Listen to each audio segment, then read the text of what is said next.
ব্রিগেডের আগে জল্পনা শুরু হয়েছিল তৃণমূল ছাত্র পরিষদ নেত্রী রাজন্না হালদার বিজেপিতে যোগ দিতে পারেন। যদিও সেই জল্পনা উড়িয়ে দেন তিনি। হঠাৎ করে তৃণমূল ছাত্র পরিষদে রাজন্নার উত্থান বেশ চোখ টেনেছিল রাজনৈতিক মহলের। এবার সিএএ নিয়ে সোশ্যাল মিডিয়ায় নিজের গান পোস্ট করলেন তৃণমূল কংগ্রেস নেত্রী।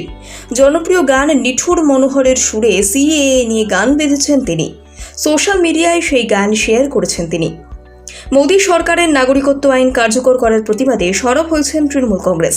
মমতা বন্দ্যোপাধ্যায় রীতিমতো হুঁশিয়ারি দিয়ে বলেছেন, কারণ নাগরিকত্ব বাতিল হলে ছেড়ে কথা বলবেন না তিনি।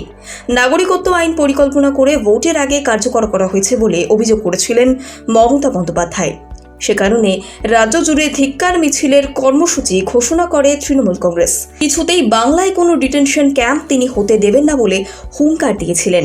নেত্রীর সেই প্রতিবাদের সুরেই গর্জে উঠেছে তৃণমূল ছাত্র পরিষদ নেত্রী রাজন্না হালদার। গানের মাধ্যমে তিনি তার প্রতিবাদ সোশ্যাল মিডিয়ায় শেয়ার করেছেন। বাংলাদেশের শিল্পী ঈশান মজুমদারের গাওয়া নিঠুর মনোহরের ভাইরাল সুরেই নিজের গান বেঁধেছেন রাজন্না। যুবনেত্রী তার গানে মণিপুর থেকে সন্দেশখালী পুরোটাই তুলে ধরেছেন। তিনি গেয়েছেন, আমার দেশের মানুষ ভাবিয়া দেখো আসিয়া, আমি কেমন আছি আবাস ছেড়ে গ্যাসেরও দাম বাড়িয়া, দেখো আসিয়া। আমার ভাবতে লাগে ভয়, সিএএ বড় কষ্ট দেয়। যখন মণিপুর হয় রাজা যে চুপটি করে রয়, সন্দেশখালী সাজিয়ে বলো বাংলা করব জয়। 21শে জুলাইয়ের মঞ্চে প্রথম নজর কেড়েছিলেন তৃণমূল কংগ্রেসের যুবনেত্রী রাজন্না হালদার। 21শে জুলাইয়ের মঞ্চে রাজন্নার ঝাঁঝালো বক্তৃতা নজর কেড়েছিল রাজনৈতিক মহলের। তারপর থেকে সোশ্যাল মিডিয়ায় রাজন্নার ফলোয়ার সংখ্যাও বেশ বেড়েছিল। সেই সুযোগকে যে তৃণমূল কংগ্রেস যুবনেত্রী ভরপুর ব্যবহার করেছে। রাজনৈতিক মহলে রাজন্না হালদার এখন বেশ পরিচিত নাম। সোশ্যাল মিডিয়ায় উকুলেলে বাজিয়ে সিএএর প্রতিবাদে গান বেঁধেছেন তিনি। সোশ্যাল মিডিয়ায় রীতিমতো ভাইরাল হয়েছে গানটি।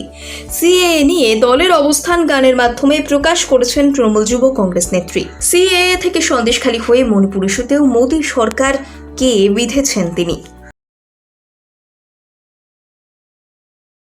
ব্রিগেডের আগে জল্পনা শুরু হয়েছিল তৃণমূল ছাত্র পরিষদ নেত্রী রাজন্না হালদার বিজেপিতে যোগ দিতে পারেন। যদিও সেই জল্পনা উড়িয়ে দেন তিনি।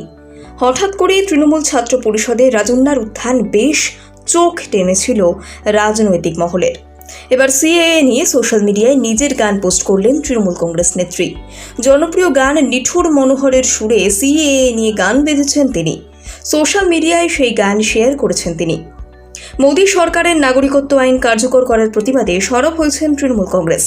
মমতা বন্দ্যোপাধ্যায় রীতিমতো হুঁশিয়ারি দিয়ে বলেছেন, কারণ নাগরিকত্ব বাতিল হলে ছেড়ে কথা বলবেন না তিনি। নাগরিকত্ব আইন পরিকল্পনা করে ভোটের আগে কার্যকর করা হয়েছে বলে অভিযোগ করেছিলেন মমতা বন্দ্যোপাধ্যায়।